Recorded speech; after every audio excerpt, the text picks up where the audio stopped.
Hello everyone, this is Gary from Fantastic Fundas and we are starting with the modern history of India first lecture. Now in this lecture we will be covering the era of Mughals. I will try to keep all the lectures within the range of 20 to 25 minutes. And before I start the lecture, I would like to give you the schedule for the next 1 week, all the things that we would be covering. And each of these lectures would be released a lecture a day in that format, and we'll be covering all the topics that I'm going to list here for the next 7 days. तो हम सारे lecture जो हैं हर रोज़ एक lecture release करेंगे. अगले एक हफ्ते तक के लिए आपको मैं शेड्यूल दे रहा हूँ. हर रोज़ एक लेक्चर रिलीज़ होगा. तो पहला होगा द एरा ऑफ मुगल्स, और उसके बाद जो इसके अंदर हम सब मुगल्स को कवर करेंगे. मुगल्स को कवर करना इसलिए ज़रूरी है क्योंकि ब्रिटिश की एंट्री इंडिया में कैसी होती है हमें ये समझना ज़रूरी है, अगर हमें ये जानना है कि ब्रिटिश इंडिया से जाते कैसे हैं. To understand that how British exit in India, we also must understand how British enter India. And entry of Britishers to India is incomplete without understanding of the Mughals in India. That is number one. So while lot of things were happening when Mughals were there here in India, a lot was happening at the Marathas end. We will be talking about that in detail, though it is more of a political history and of less importance to our exams in general. And then very important thing which is important for exams also is Indian states, all the Hyderabad, Awadh, Kerala, Rajput states, Jats, Pathans, Sikhs, and finally Bengal. And we'll talk about all these states in a little detail. And understanding of these states is important to appreciate that how things led to the revolt of 1857 and then the nationalist movement and everything. तो इन state सब के बारे में भी हम पढ़ेंगे. फिर हम पढ़ेंगे कि इस दौरान right when Mughals, Marathas and all the states, when we talk about the states, what was the in general, this will be very briefly done, social, economic, educational, cultural condition in 18th century. This will be done in let's say one lecture. Mughals would be done in 2 lectures, Marathas would take 1 lecture, states would probably take 2 lectures. I'm not sure today, but in any case all this would be covered in next 1 week. And there's one more thing that we'll be covering which will take at least 2 lectures, and that is the coming of the European companies to India. That how, see, we normally talk about British only. I'll talk to you about Portuguese, Dutch, French, all these people, how they came to India, why they were not able to sustain in India, why were only Britishers able to sustain in India. So such details would also be discussed in this.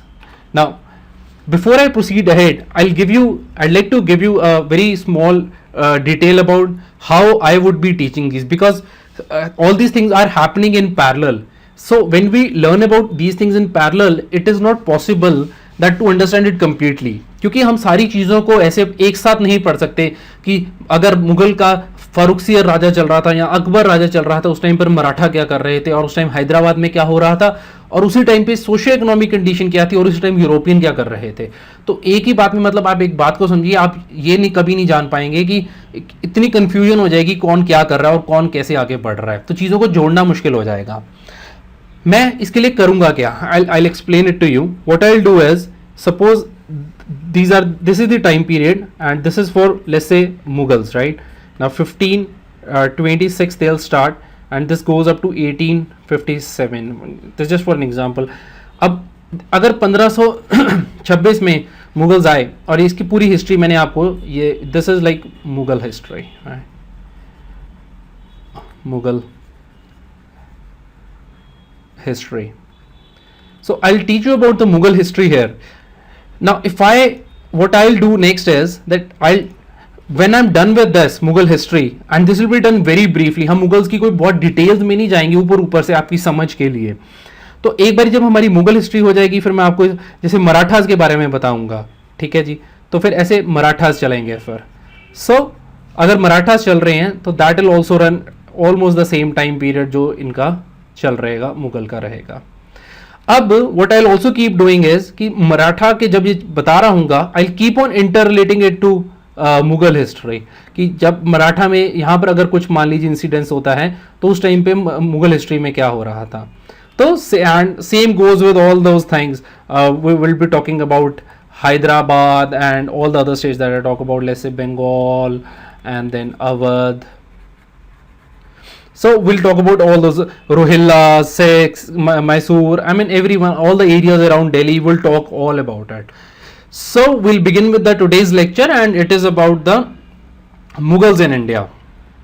Now, the important themes which mark the beginning of modern history in India वो क्या हैं? देखिए, औरंगजेब की बात है, यहाँ से हम शुरू करेंगे कि when Aurangzeb passed away at Ahmednagar, Khuldabad, now here Mughals have started declining. और एक बारी क्या हुआ, जब औरंगजेब का डिक्लाइन होना शुरू हुआ, वहां से हमारी मॉडर्न हिस्ट्री शुरू हो जाती है. लेकिन उसी टाइम पे औरंगजेब के बारे में आपको कुछ बातें मैं बता दूं कि जो औरंगजेब था, ये इसके एट हिज टाइम ओनली, अगर आप जोग्राफिकल एक्सटेंट देखें कि कितना एरिया फैल गया मुगल्स का, तो ये बहुत बड़ा था इस टाइम पे. और आप हैरान रह जाएंगे कि ये ईस्ट में it ran up to from Ahom तक चला गया, घरगांव में असम की तरफ, और इस तरफ तंजौर तमिलनाडु तक भी इसने अपना एरिया फैला लिया, और उस तरफ नीचे कर्नाटका के अंदर भी गोलकोंडा और उस तरफ एरिया भी ये ले जा चुका था. तो जो बिगेस्ट रेजिस्टेंस आ रही थी इसको, जो आई थी औरंगजेब को उस टाइम पे, वो मराठास से आई थी, और उनके अगेंस्ट से जीत भी नहीं पाया था. हालांकि इसने सेकंड लार्जेस्ट इसका रूल रहा. सबसे जो बड़ा इस टाइम पे जो रूल रहा था वो था अकबर का. So we know that I'll just change the color so that it's easily visible. Okay, so सबसे बड़ा जो रूल रहा इस टाइम पर वो था, longest rule was Akbar, right? Akbar was from 1556 to 1605, and Aurangzeb had the second longest. And this, or where was Aurangzeb? Aurangzeb was 1658, and if I recall it right, yes, it is 1658 to 1707.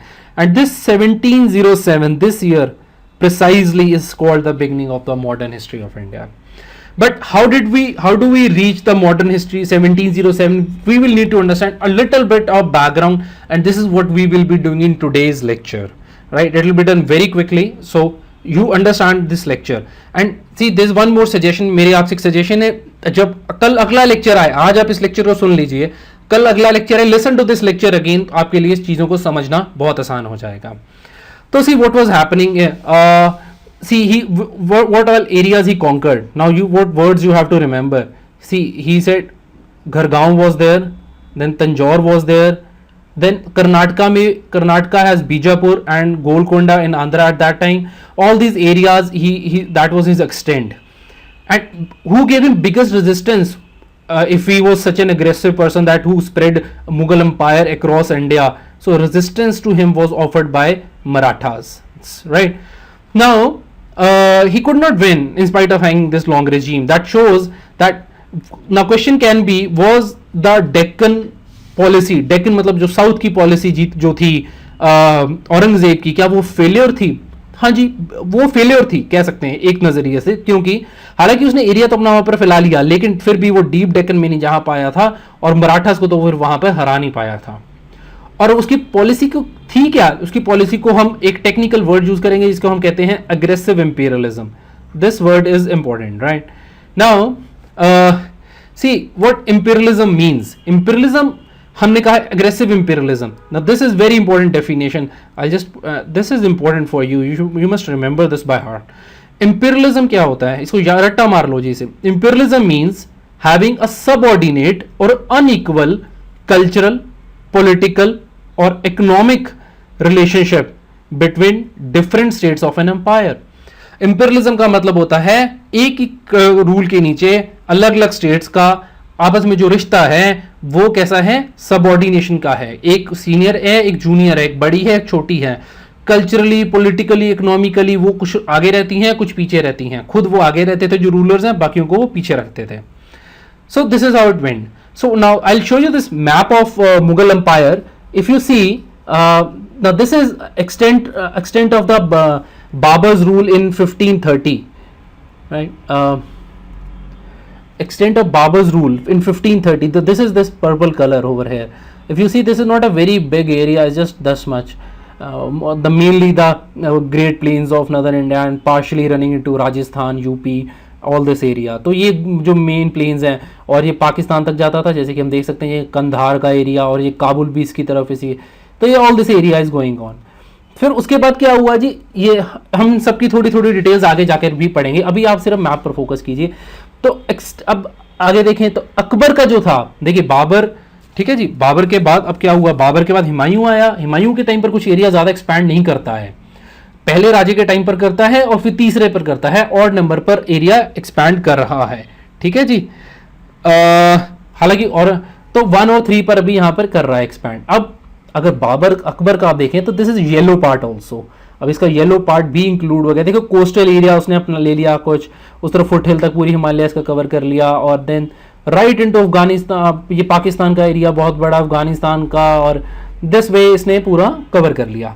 और फिर जब औरंगजेब आता है, he adds even to the pink area, now you can see this, see the extent, the whole of India, right, whole of India, in northeast if you see such a huge area, this is big, वहाँ पर ये इतना बड़ा है, और ये नीचे देखें अगर आप, ये इतना इस तरफ फैल गया।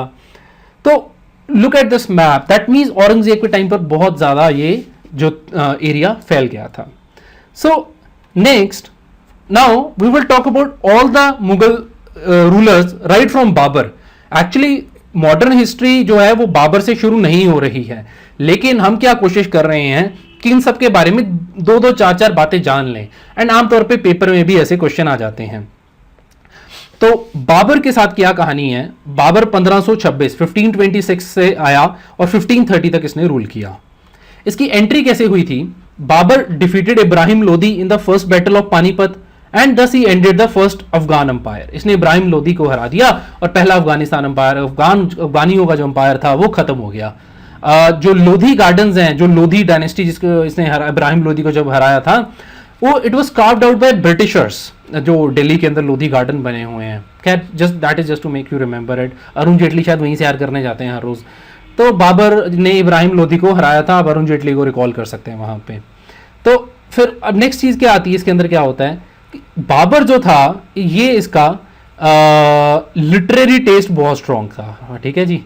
अब इसने एक बुक लिखी थी जिसका नाम था बाबर नामा।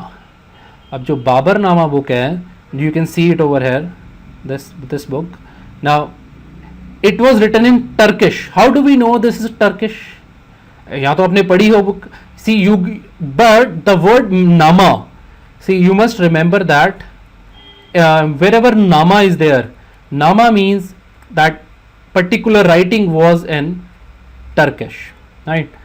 Now see, and what were the contents of this book? Can you think of कि बाबर नामा, this is autobiography, इस बुक में कैसी बातें हुई होंगी, उसको जो पसंद है, whatever he likes, dislike, खास करके इंडिया को लेकर, इंडिया के बारे में उसे बहुत सी चीज़ें नहीं पसंद थी। उसने सोशल कंडीशंस, फेयर्स, हमारे त्योहार, फेस्टिवल सारे, और कोई ट्रैवलर इंडिया में उनके एक्सपीरियंस, ऐसी सारी चीजें लिखी। लेकिन बाबर की बुक को ट्रांसलेट किया गया था पर्शियन में, ताकि और ज्यादा लोग इसे पढ़ सकें। एंड जिस बंदे ने इस बुक को ट्रांसलेट किया था, person who translated Babur's Baburnama which was written in Turkish into the Persian language was Abdul Rahim Khane Khana. खाने खाना मींस खानों का खान, और तो Abdul Rahim Khane Khana, this was the title given to him by Akbar. And याद रखिएगा, जो ये ट्रांसलेशन हुई है बाबर के टाइम पर नहीं हुई है, ये बहुत बाद में जाकर हुई है, अकबर के टाइम पर हो रही है।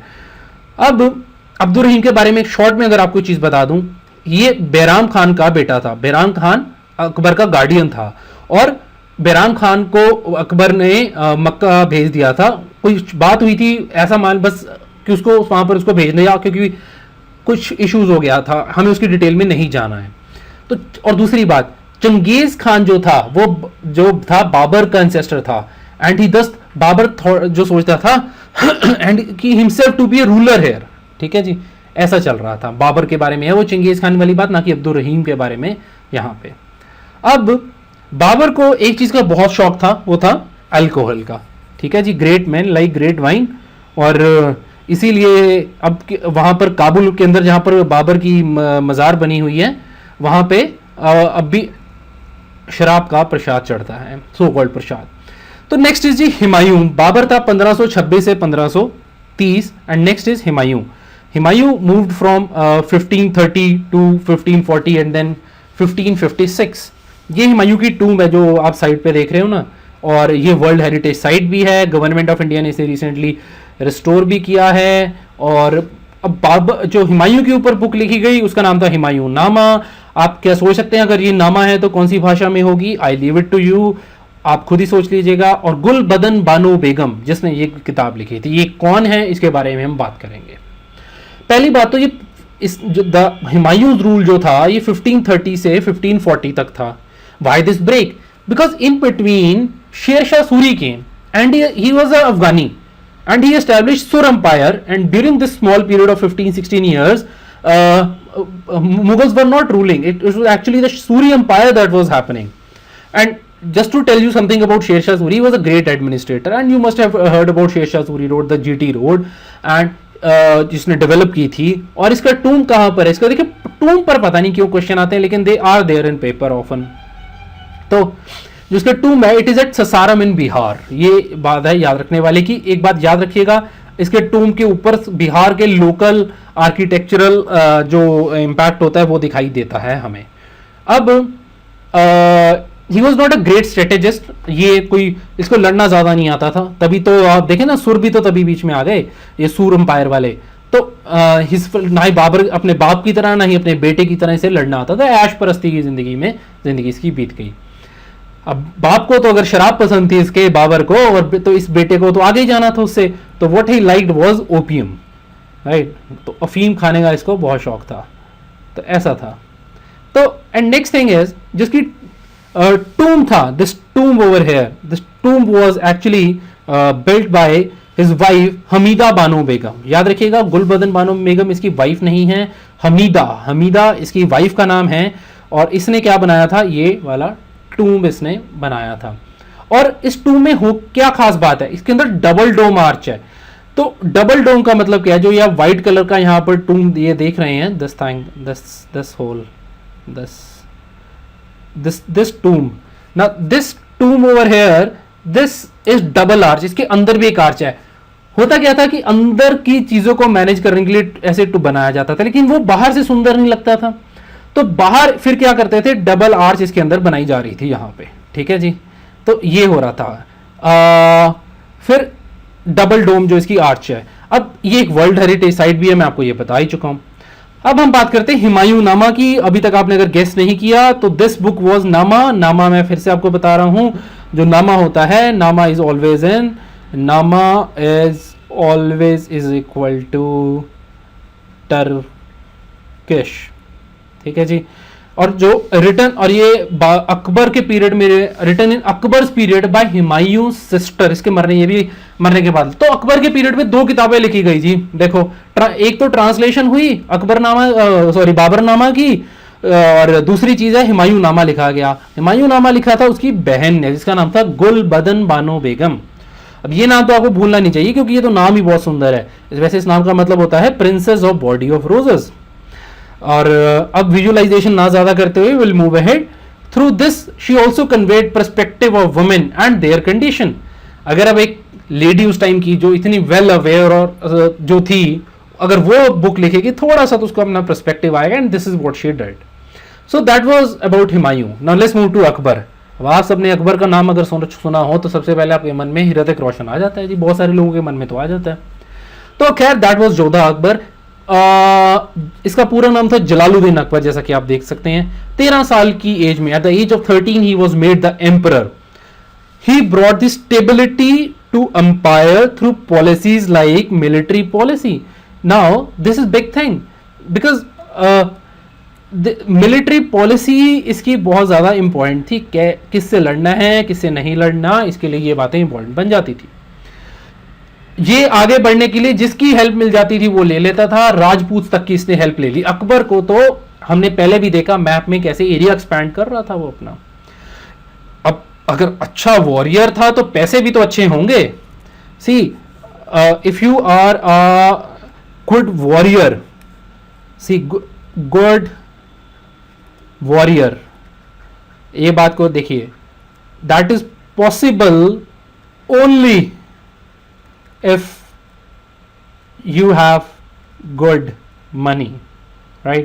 अगर आपके पास पैसा अच्छा है तभी आप एक अच्छे वॉरियर बन पाएंगे। और इसके लिए आपको क्या चाहिए? For this you need what? You need this stabilized economy, तभी तो पैसा आएगा, ठीक है ना जी।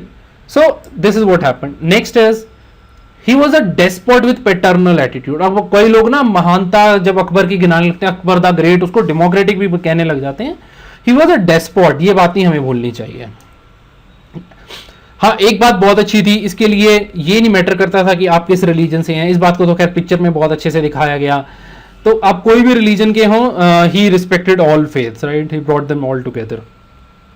फिर क्या हुआ 1569 के अंदर इसने, देखो अभी क्या हुआ, 13 साल की उम्र में ये 1556 के अंदर ये राजा बन गया. अब 1569 में a new capital was constructed at Fatehpur Sikri. ये फतेहपुर सीकरी कहाँ है? एक बहुत ही सुंदर जगह है आगरा के पास, और a world heritage site and also is related to Sufi saint Sheikh Salim Chishti. Actually वहां पे सलीम चिश्ती जी की दरगाह बनी हुई है, और आपको शायद पता भी होगा अगर आप में से कई लोग वहां पर गए हैं, वहां पर बुलंद दरवाजा भी है. बुलंद दरवाजा, आई जस्ट राइट इट अगर समझ नहीं आ रहा, बुलंद दरवाजा.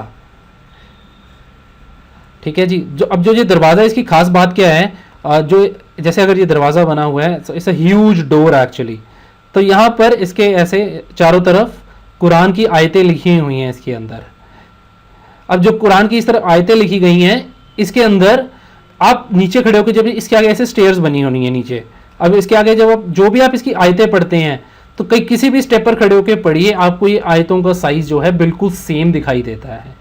तो वो बुलंद दरवाजा है, और इस दरवाजे के अगर आप अंदर चले जाते हैं, अंदर जाके सलीम चिश्ती जी की दरगाह बनी हुई है. तो खैर वहां पास में ही फतेहपुर सीकरी है. हम आर्किटेक्चरल हिस्ट्री को मैं अलग से भी कवर करूंगा बाद में जाके, अभी हम एक जनरल हिस्ट्री कवर कर रहे हैं. फिर आगरा फोर्ट बनाया जो अपने आप में वर्ल्ड हेरिटेज साइट है. इसका टूम क्या है जी? टूम बड़ा इंपॉर्टेंट होता है. इसका टूम है आगरा में. अब आपको याद है जी उसका टूम कहाँ है? सुर एम्पायर वालों का टूम कहाँ है?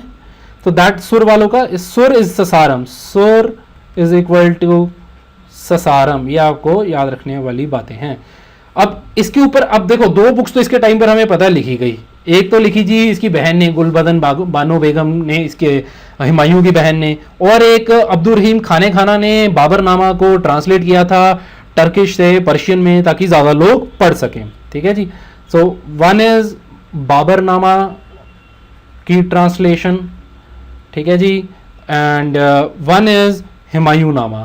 दैन ये हमें पता है किसने लिखा है, right. This was by Gulbadan Bano Begum, and this was by Abdul Rahim. Now if we move to other books, Akbar Nama, अब सबका नामा लिखा जा रहा है तो अकबर का नामा क्यों नहीं लिखा जाएगा? ऑब्वियसली एस बी सी अगर वो नामा है तो वो टर्किश के अंदर ही आ रहा है. ठीक है ना जी. तो हिस्टोरिकल नरेशन अकबर के पीरियड की, कल्चर, पीपल, ट्रेवल कैसा था. आईन अकबरी इस टाइम पर एक किताब लिखी गई थी जिसके अंदर आईन ए अकबरी, आईन एक, इसके अंदर हालात दिखाए गए इकोनॉमी के कैसे थे, रेवेन्यू जनरेशन कैसे होता. देखो अगर आपको मैंने जैसे पहले बताया कि वॉर हुई, वॉर के लिए पैसा चाहिए था, इकोनॉमी चाहिए थी, तो इकोनॉमी अच्छी भी होगी, और अगर अच्छी इकोनॉमी होगी तो उसके लिखने लायक कुछ होगा. तो उसके अंदर हमने किताब लिखी जिसका नाम था आईन अकबरी, जिसके अंदर स्टैटिस्टिकल थे, बड़े बई खाता था ये. It was a statistical account of Akbar. Next king that comes is Jahangir, and as you can see by the paintings around, I've seen this painting, ये national museum of India Delhi के अंदर ही पड़ी हैं. तो this is a dodo's painting, so beautiful painting. हालांकि जहां पर देखे हमको मजाक ही लगता है कि क्या, लेकिन अगर आप पास से देखते हैं ब्यूटीफुल पेंटिंग है. This over about painting, it's still shining actually. तो Jahangir, he was a great lover of art, and obviously अगर आप ऐसी ऐश परस्ती के लिए आपके पास टाइम है तो आप एक अच्छे एडमिनिस्ट्रेटर तो आप क्या ही बन पाओगे, है ना जी. या तो आप पेंटिंग्स कर लो या कोई काम कर लो. एमएफ हुसैन से यू कैन नॉट एक्सपेक्ट कि वो देश का प्राइम मिनिस्टर बन सके. अच्छा, जब तक वो, या तो उसे पेंटिंग छोड़नी पड़ेगी उतनी देर के लिए. तो आर्ट का था. दूसरी बात, trend of portrait painting started. ठीक है जी, मैं पोर्ट्रेट पेंटिंग आपको दिखा रहा हूँ, ये आप देख सकते हैं. ये भाई साहब का फुल पोर्ट्रेट है. तुजू के जहांगीरी इसकी ऑटोबायोग्राफी थी, और क्लियरली अब क्योंकि आप देख सकते हैं ये इसका नाम जहांगीर नामा नहीं है. इट इज नॉट जहांगीर नामा, इट इज तुजू के जहांगीरी. एंड इसका मतलब ये जो बुक है ये टर्किश के अंदर नहीं होगी, ये पर्शियन में होगी. नेचुरल हेरिटेज, फ्लोरा फोना पे आप देख सकते हैं इसका क्या इम्पैक्ट, कैसे इसने बनाए, जानवर बनाए, और इसमें बहुत सारे एक्चुअली पेंटिंग के पास से देखेंगे, इसने उस टाइम की लोकल फ्लोरा जो था और फौना सबके ऊपर इसने फोकस किया था। और तुजू के जहांगीरी भी आप इसकी किताब ये साइड पर देख सकते हैं। अब इसकी वाइफ जो थी बहुत सुंदर थी, उसका नाम था नूरजहान। लेकिन भाई देखो उसको फिर टाइटल भी देना पड़ा, उसका नाम उसको पादशाह बेगम के नाम से जाना जाता था। ये only Mughal queen to get title of Padshah Begum. और जो इसकी वाइफ थी वो खुर्राम, जो इसका बेटा होता है ना शाहजहां, वो नहीं चाहती थी कि वो राजा बने, वो उसको निकम्मा लगता था, क्योंकि she never liked it. And then now there is a random fact about Jahangir. Jahangir's other name was Salim. Now the fact is जो Jahangir to his court came two Englishmen. Now this is like cross reference. When I cover English, I will again be telling you, when I talk about Thomas Roe and William Hawkins, then there I will be asking you question, in whose court did Thomas Roe and William Hawkins go? ठीक है नहीं, तो जहांगीर रो, ठीक है जी, जहांगीर के पास गए। और ना बाबर, ना हुमायूं, ना अकबर, इनके पास तो कोई आया ही नहीं। और देखने वाली बात है, जो ब्रिटिशर्स थे वो कौन से ईयर के आसपास आने शुरू हुए? देखो 1600 से तो वो शुरू होंगे, ठीक है ना जी। तो ऑब्वियसली इससे पहले तो वो आएंगे नहीं। 1605 में तो हमारा जहांगीर ही है, तो 60 इसके पास आते हैं ये दोनों। क्या करने आते हैं, क्या होता है, इसकी डिटेल हम बाद में करेंगे। अभी के लिए इतना बात याद रख लो, दो लोग आए थे। क्या लेकर आए थे? एक बंदा आया था, वो अपना हॉकिंस का कुकर उठाकर लाया था और वो रो रहा था क्योंकि वो कुकर टूट गया था। हॉकिंस और रो 1615 में जहांगीर के पास आए। अगेन टूम्ब आ गया जी। अब इसका टूम्ब कहां पर है? इसका टूम्ब है लाहौर में, ठीक है जी। अब पेन एंड पेपर लेकर भी बैठ सकते हैं अगर आप कुछ रैंडम नोट्स बनाने हो, पर मोर और लेस अगर आप वीडियो दोबारा देख लें, it will quickly done. So I will move ahead. Next is Shahjahan, और ये हम सबका फेवरेट है। आप में से ज्यादातर लोगों ने ये जगह देखी होगी, ताजमहल, और नहीं देखी please see it, it's beautiful. And obviously new heights in architecture इसने अचीव कर दी। और he shifted his capital to Shahjahanabad. Shahjahanabad कहाँ है? It is in Delhi, old Delhi का पार्ट है शाहजहानाबाद। इसके अंदर क्या है? इसके अंदर रेड फोर्ट भी इसी का पार्ट शाहजहां का, जामा मस्जिद भी इसी का पार्ट, और ये दोनों चीजें शाहजहां ने बनाई थी, ठीक है जी। शाहजहानाबाद के अंदर रेड फोर्ट और जामा मस्जिद, जो कि शाहजहानाबाद है तो शाहजहां ने ही बनाई होगी। रेड फोर्ट है लाल किला, जहां से झंडा भी फहराया जाता है। And it is a world heritage site also. This is important, paper में क्वेश्चन आ जाएगा। अब नेक्स्ट जो चीज बनती है वो है trend of portrait painting during the time of Shahjahan continued. और अभी मैंने आपको क्या बताया था, who started it? This painting system was started by whom? Jahangir. So whatever the painting style that Jahangir started, this continued with Shahjahan. Now tomb of course all know, इसका मुमताज महल के साथ ही है। और मुमताज महल का एक्चुअली असली नाम क्या था जी? अर्जुमंद बानो बेगम। सब बानो बेगम है। फिर औरंगजेब जो था, इसका अब बेटा आ गया। ऐसी औलाद आई, इसने अपने बाप को ही, his son imprisoned him, Shahjahan that is, till 1666 when he died at Agra to full। और फिर वहां पर when he was in Agra in the jail, he said, son, before I die, fulfill my last wish. I want to see Taj Mahal. And if you look here, and this was the view Shah Jahan was craving for when he was in prison, that he wants to see the reflection through the semi-precious stones. Obviously the semi-precious stones are no longer there. God knows who has taken them. And finally, the last king of the day, it is Aurangzeb. Aurangzeb के बारे में मैं ज्यादातर बात आपको बता चुका हूं, कैसे वो वॉरियर था, पॉलिसी ऑफ एग्रेशन थी, मराठा से वो जीत नहीं पाया। I just put it here for you again, policy of aggression, और this is one. Then Marathas को ये हरा नहीं पाया। और तीसरी बात जो इसके बारे में आती है, हाँ लेकिन एक चीज थी, he really expanded the map of India, और कहां कहां पूरा फैल चुका था। अब if you look at the map, जो डार्क ब्लू सा कलर है, इसके अंदर ये अकबर का था। और लेकिन अगर देखें शाहजहां और औरंगजेब को भी डाल ले तो उन्होंने ये सारे एरिया भी कवर कर लिया था, जो कि ये दूसरे फिरोजी से कलर में है। Now great empire, as said earlier, he declined because of, अब क्यों खत्म क्यों हो गया था ये? He declined because of over centralization. Now these were the earlier Mughal rulers and commonly known, जो सबको पता होते हैं। इसके बाद जो अगला लेक्चर होगा उसके अंदर हम लेटर मुगल रूलर्स की बात करेंगे, जिसके बारे में कम लोगों को पता होता है और उनके बारे में हल्की सी ज्यादा डिटेल होगी। इतनी इंफॉर्मेशन देंगे आपके ज्यादातर क्वेश्चन पेपर्स हैं जो आंसर्स हल हो जाने चाहिए। ठीक है जी। And if you want me to discuss any of these things in more detail I can do that, but that is generally not in syllabus and that is not part of modern history. ये मैं सिर्फ एक introduction आपको देना चाह रहा था। अगले लेक्चर में हम क्या पढ़ेंगे, we will be studying about the later Mughals. Later Mughal से अगर just for those who are curious मैं आपको बता सकता हूं कैसी चीजें उसके अंदर आएंगे, कैसे आएंगे। जैसे will talk about Bahadur Shah, right, he was a very prominent, then I'll just talk about prominent ones, then we'll talk about Muhammad Shah Rangila, and then there is very important and his name is Farooq Siyar. So this guy will be there, and we will of course in between there are many more kings, and we'll end with all the world's favorite poet. इसकी poetry के लिए से जाना जाता है जाफर, और जिसने जाफरनामा भी लिखा था। और नामा किसके अंदर होता है, think for yourself, I will not answer that for you. So यही है। and if you like this lecture and if you want us to improve or whatever, please comment, put a question or your observation. We will try to improve in all my humbleness. and you want to discuss history, next time you come please इस lecture को दोबारा सुन के आइए। and see, the biggest support for me doing this work is if you spread the word about this, and that is possible when you subscribe to us and share this video and like us on Facebook channel, which is Fantastic Fundas. That will be really encouraging for us. So that is all for now. Thank you for watching.